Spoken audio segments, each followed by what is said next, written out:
بسم اللہ الرحمن الرحیم۔ السلام علیکم۔ آج میں public school and colleges system کی طرف سے آن لائن سپورٹ پروگرام میں آپ کو خوش آمدید کہتی ہوں۔ آج ہم 11ویں جماعت کے لیے ایک نیا لیکچر لے کر آئے ہیں اور اس میں ہم آپ کو بتائیں گے خط لکھنے کا طریقہ، جو کہ آپ کے امتحان کا ایک لازمی سوال ہوتا ہے۔ جی، نصاب ہے اردو لازمی اور یہ حصہ قواعد ہے۔ سبق نمبر گرامر کا آپ کو خط کروایا جائے گا، اس کا کوئی صفحہ نمبر نہیں ہے، اور عنوان ہے خطوط نویسی، جو کہ بورڈ کے ایگزام میں 5 نمبر کا آپ کو ایک سوال آتا ہے۔ درکار ذرائع ہمارے کتاب ہے اور آن لائن ذرائع مواصلات ہیں۔ اس لیکچر میں طلبہ کو بہترین خطوط نویسی کے اصولوں سے متعارف کروایا جائے گا۔ طلبہ کو خطوط نویسی کی اہمیت اور افادیت سے واقف کرواتے ہوئے خطوط کی اقسام پہ روشنی ڈالی جائے گی۔ خطوط نویسی کے تاریخی پہلو کو اجاگر کیا جائے گا۔ طلبہ کو ادبی خطوط اور خطوط نگاروں سے بھی روشناس کروایا جائے گا۔ لیکچر کے اہم جو نکات ہیں، ایک تو اس کے اغراض و مقاصد ہیں، پھر ادبی خطوط نویسی ہے، پھر خطوط نویسی کی تعریف ہے، تاریخ ہے، اہمیت ہے، خطوط نویسی کے اجزاء ہیں، خطوط نویسی کی اقسام ہیں، خطوط نویسی کا طریقہ ہے، اور عام اغلاط جو بچے کرتے ہیں وہ بھی اس میں آپ کو دکھائی گئی ہیں تاکہ آپ ان غلطیوں سے بچ سکیں۔ اور پھر اس کے علاوہ آپ کو ایک اسائنمنٹ بھی دیا جائے گا۔ اس سبق کو پڑھنے کے بعد، اس سلائیڈ کو دیکھنے کے بعد، اس پریزنٹیشن کو دیکھنے کے بعد طلبہ اس قابل ہو جائیں گے کہ وہ خط و کتابت اور اس کی اقسام کی مثالوں کے ذریعے تعریف کر سکیں۔ وہ خط لکھتے وقت درست طرز تخاطب اختیار کر سکیں۔ وہ روزمرہ کی زندگی میں خط و کتابت کا استعمال کر سکیں۔ وہ خط لکھتے وقت خط کے حصوں کی ترتیب کو ملحوظ رکھ سکیں۔ نیز وہ خط اور درخواست میں فرق کر سکیں، کیونکہ بچے ان دونوں کو اکثر ملا دیتے ہیں۔ تعریف و اہمیت۔ خط عربی زبان کا لفظ ہے جس کے معنی لکیر یا راستہ کے ہیں۔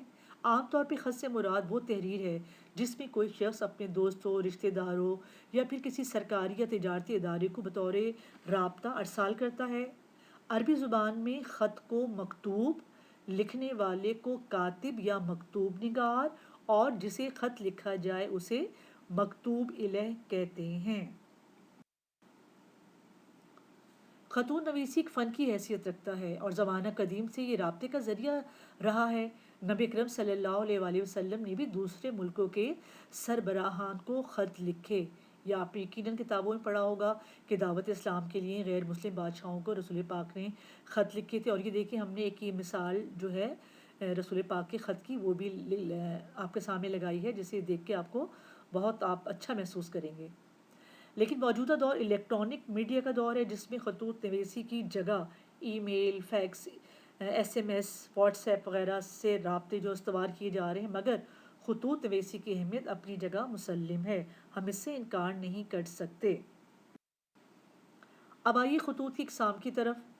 بچوں، ایک تو ہوتے ہیں رسمی خطوط اور ایک ہوتے ہیں غیر رسمی خطوط۔ سب سے پہلے ہم رسمی خطوط کو دیکھتے ہیں۔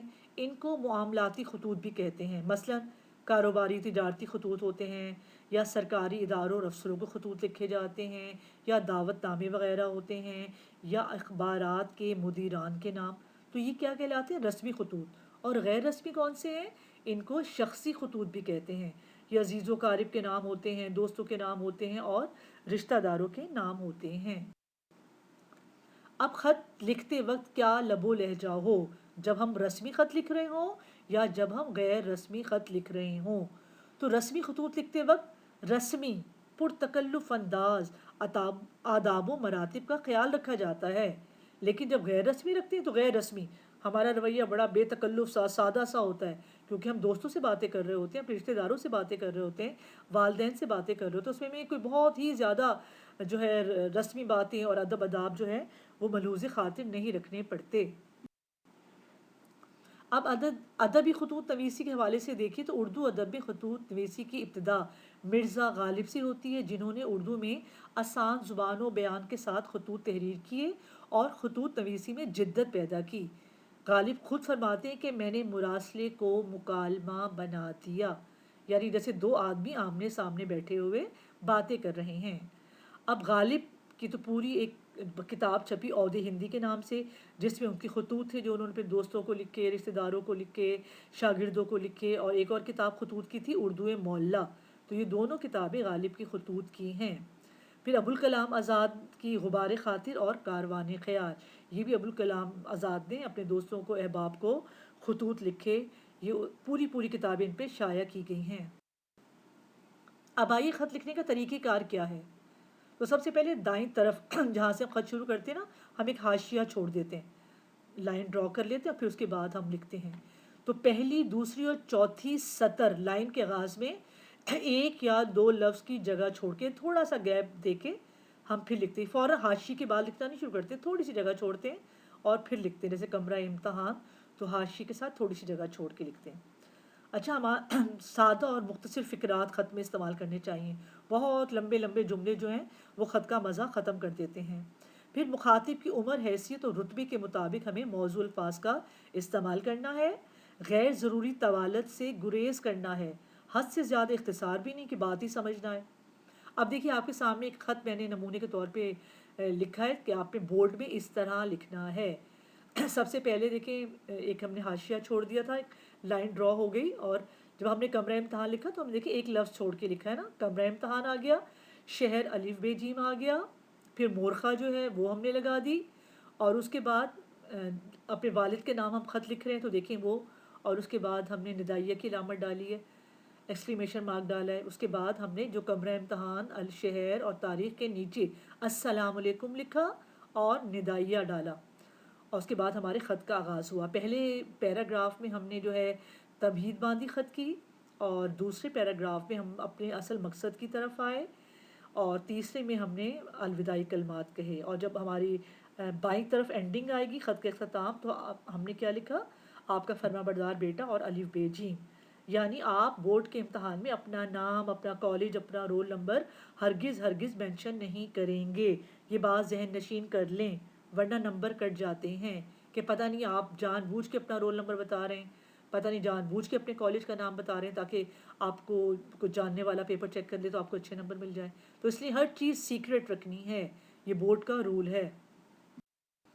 اب خط کے اجزاء کو دیکھیے۔ پیشانی، خط کا جو آغاز ہے نا اسے پیشانی کہتے ہیں۔ الف، خط لکھنے کا مقام، کمرہ امتحان یا امتحانی مرکز جو ہم لکھتے ہیں، پھر تاریخ لکھتے ہیں، یہ پیشانی کہلاتی ہے۔ پھر القاب و آداب آتے ہیں جو کہ عمر اور رتبے کے مطابق ہوتے ہیں، قبلہ و کعبہ، محترم، اور پھر ایکسکلیمیشن مارک ڈالتے ہیں، اور اس کے بعد القاب و آداب میں آداب بھی آ سکتا ہے، السلام علیکم زیادہ سوٹ کرتا ہے، اور ایکسکلیمیشن مارک اس کے بعد ہم آتے ہیں پیشانی اور القاب و آداب کے بعد نفس مضمون، متن کیا ہے ہمارا۔ تو تین میں ہم اس کو ڈیوائڈ کریں گے۔ تمہید ہوگی، آغاز، خیریت پوچھنا، دوسرا اصل مدعا، خط لکھنے کا مقصد کیا تھا وہ بتانا، اور تیسرے پیراگراف میں تکمیل مضمون، اپنا مدعا، اپنی بات مکمل کر لینا، اور چوتھا اختتام ہمارا ہوگا، اس میں ہم اختتامی کلمات کہتے ہیں، مناسب دعائیہ کلمات کہتے ہیں، اور پھر کاتب یا خط لکھنے والے کا نام۔ پانچویں میں انداز تخاطب، بڑوں کو خط احترام کے ساتھ لکھنا ہے، یہ باتیں آپ نے یاد رکھنی ہیں۔ ہم عمر کو خط بے تکلفی سے، چھوٹوں کو خط محبت اور نصیحت بھری انداز میں لکھنا ہے۔ پرچے میں کی جانے والی عام اغلاط جو طلبہ اپنے پیپر میں کرتے ہیں، یہ آپ کو دکھانا، آپ کو بتانا بہت ضروری ہے، کیونکہ آپ بھی طالب علم ہیں اور غلطی کبھی بھی کسی سے ہو سکتی ہے۔ تو درست پتہ تحریر نہ کرنا، اس میں بہت نمبر کٹتے ہیں۔ تاریخ لکھنے میں غلطی کر دیتے ہیں، تاریخ اوپر لکھنی ہے دائیں طرف، وہ خط کے آخر میں تاریخ لکھ دیتے ہیں۔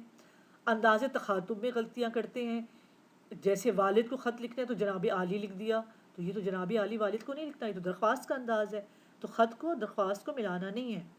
سوال کے مطابق نفس مضمون تحریر نہ کرنا، خط کسی اور بارے میں کہا گیا ہے اور اندر اس کا ذکر ہی نہیں ہے، جیسے والد صاحب کے نام خط ہے اور ان سے کہا ہے کہ ہاسٹل کی جو ہے فیس بڑھ گئی، اس کے لیے پیسے چاہیے، لیکن خط میں اس کا ذکر ہی نہیں کہ آپ زیادہ پیسے بھیجیں، تو وہ بھی خط غلط ہو جائے گا۔